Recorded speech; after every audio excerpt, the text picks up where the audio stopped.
as fitness instructors or teachers, we learn about the kinetic chain. We learn that we have to correct the imbalances within the kinetic chain. We also learn that exercising, that the body, to see any type of changes within the body, the exercise stimulus has to be greater than what the body is accustomed to.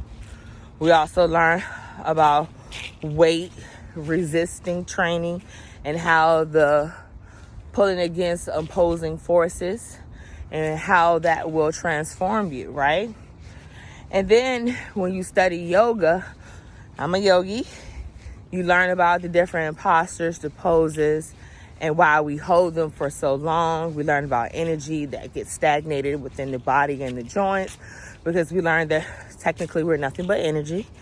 Atoms and molecules just walking around. So we learn about that. And we also learn about the subconscious mind. And within all of that, I learned on the journey that the subconscious mind is connected to your central nervous system, which the central nervous system has a really, really, really, really large job.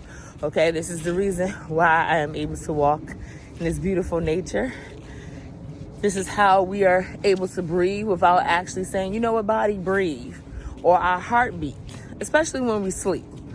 There's, when we go into slumber, it's really nothing that we have to do but just rest. And our body is like on autopilot. It just takes over you, right? But moving forward, as I learned further within this, that's actually your God. That is God. And I know a lot of you like, wait, but I thought God was somebody that was in the sky that was looking over us, or some type of being or spirit.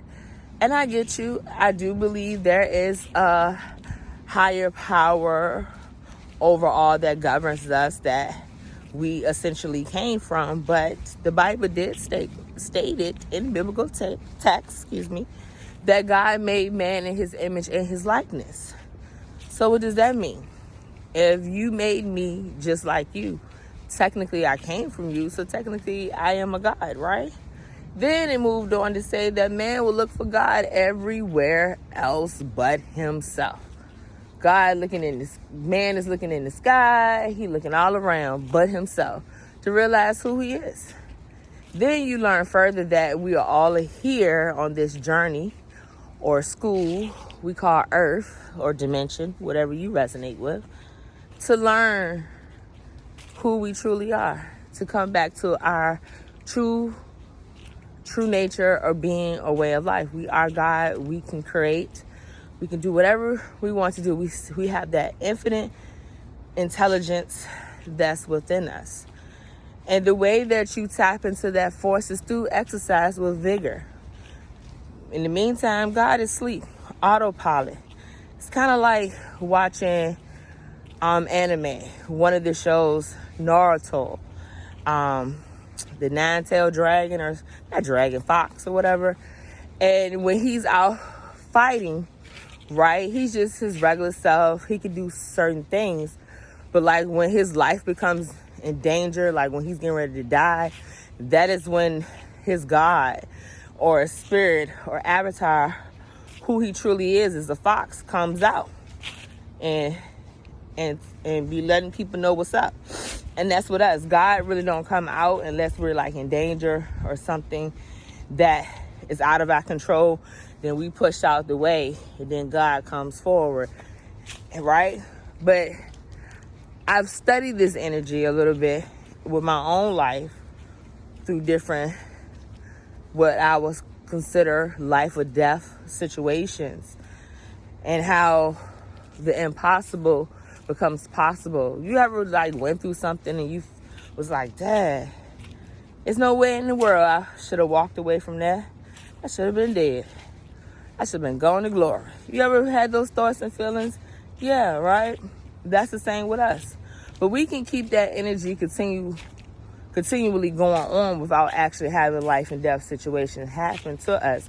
You can do so through exercise with vigor, as I stated. I think I stated that. But exercising with vigor. When you're exercising and you're pushing, you're actually strengthening your connection with your spirit, and you're connecting yourself with that intelligence. This is how you are transforming your body, because the body is really a replica of your mind. And the mind is connected to the central nervous system. The mind is telling the central nervous system which way to go and what to do.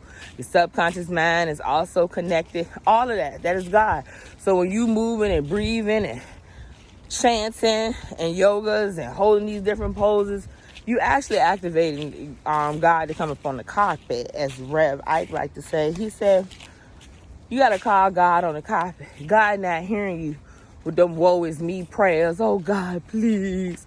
He said you got to call God. You got to declare. You got to declare who you are and state it and affirm it and walk and have faith. But you activate that faith by your willpower. And where is that willpower? Where does that rely? Where is that at? Your solar plexus. And where's the solar plexus? When you talk about chakra, your core. All movement begins in your core.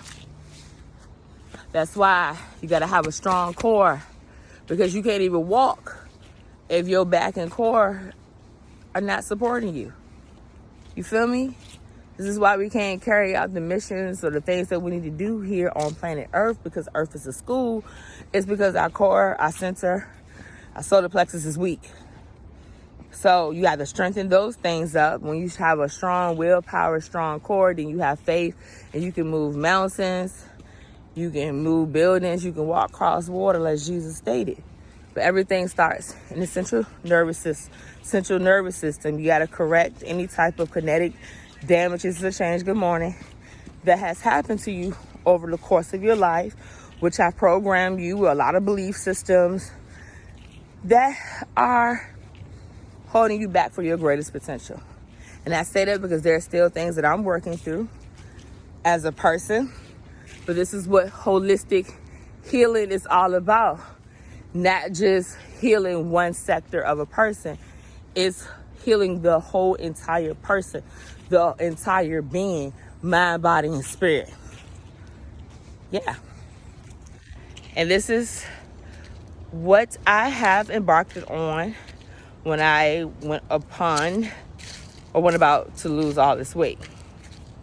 I studied, researched, utilized myself as a test dummy, I like to say. I had to test it out on myself first to make sure I knew what I was talking about.